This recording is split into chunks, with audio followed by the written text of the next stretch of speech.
Olá pessoal, hoje nós vamos começar a usar nosso livro Buriti e Interdisciplinar, que a gente também chama de integrado, porque possui as matérias de ciências, história e geografia, tá bom?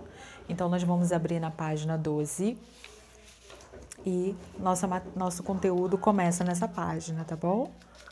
Vamos tentar ler aqui, tô tentando gravar, mas eu não sei se a imagem vai ficar tão boa, tá bom? Então vamos lá, vamos acompanhar a leitura. O dia e a noite. Você já deve ter percebido que sempre depois do dia vem a noite e que sempre depois da noite vem o dia. A claridade e a escuridão se alternam todos os dias.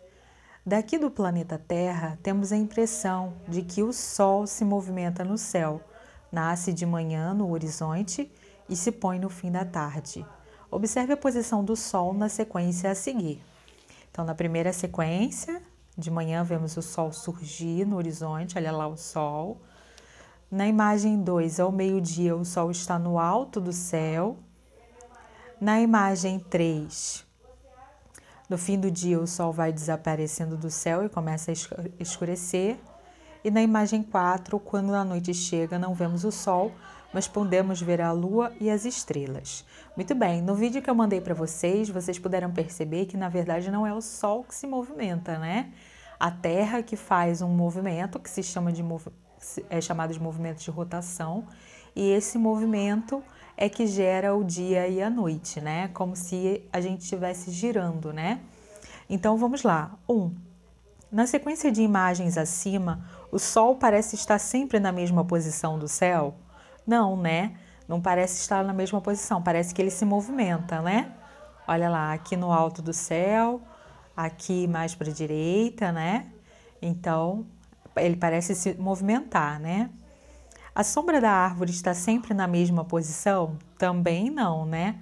Olha aqui a sombra da árvore aqui numa posição, aqui ela está como se estivesse pequenininha, né?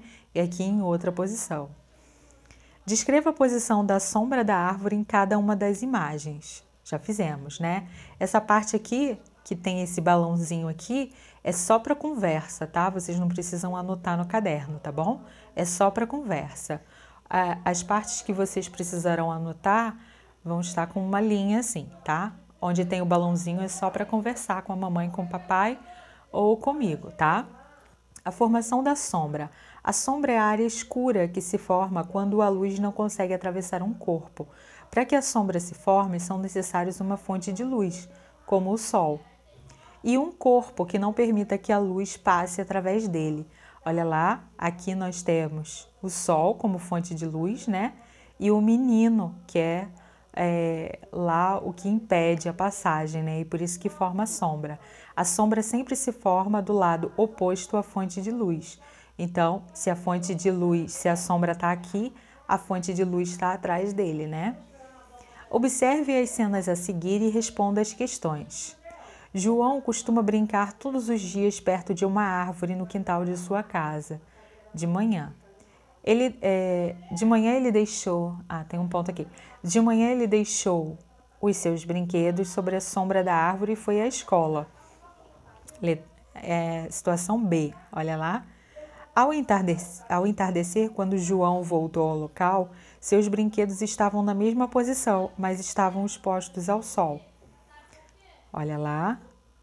Aqui os brinquedos estão expostos ao sol e aqui os brinquedos estão na sombra. Qual é a fonte de luz que aparece nas cenas? Bom, a fonte de luz que aparece nas cenas é o Sol. Então, vamos lá escrever o Sol. Olha lá a letra maiúscula e o pontinho final, tá? O Sol.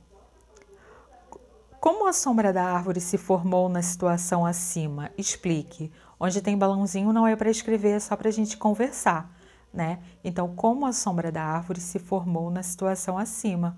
Bom, a gente tem o Sol e tem aqui alguma coisa que impede a passagem dele.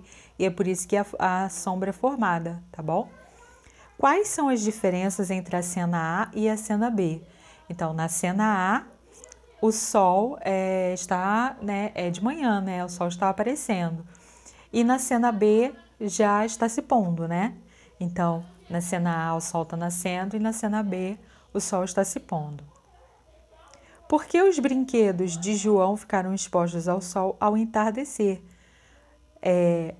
Porque houve um movimento, né? Um movimento de rotação, e é por isso que parece que o sol está se movendo, mas na verdade não é o sol que está se movendo, né? É a Terra que está se movimentando, e aí é por isso que gera os dias, as noites, as tardes, né? Porque ela vai girando de acordo com o sol.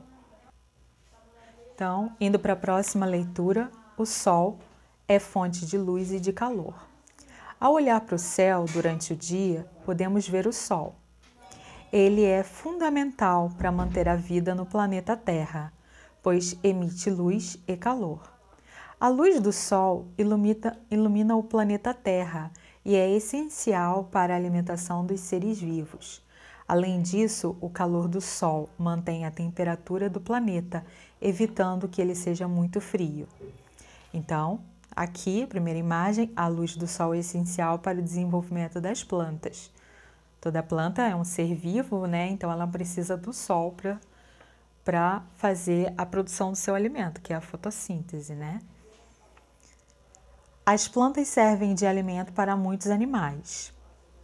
Vamos lá. Ao atingir a superfície dos objetos, parte da luz sofre reflexão. Na reflexão, a luz volta a se propagar para o ambiente depois de atingir uma superfície.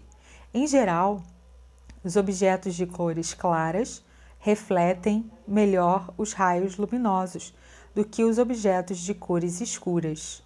As cores escuras tendem a absorver mais os raios solares, podendo aumentar seu aquecimento.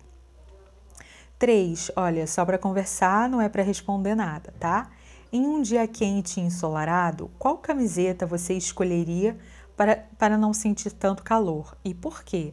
Bom, a gente leu ali em cima, né, que as cores claras, elas refletem, né, melhor, ou seja, o calor chega aqui, né, e volta para o ambiente, enquanto que as cores escuras, o calor chega e fica, né? Então, a gente sente mais calor porque vai ficar mais calor aqui dentro, né? Então, qual camiseta eu escolheria? Eu escolheria a branca, né? Porque a branca eu vou ficar mais fresquinha com ela, tá bom, gente? Então, é isso.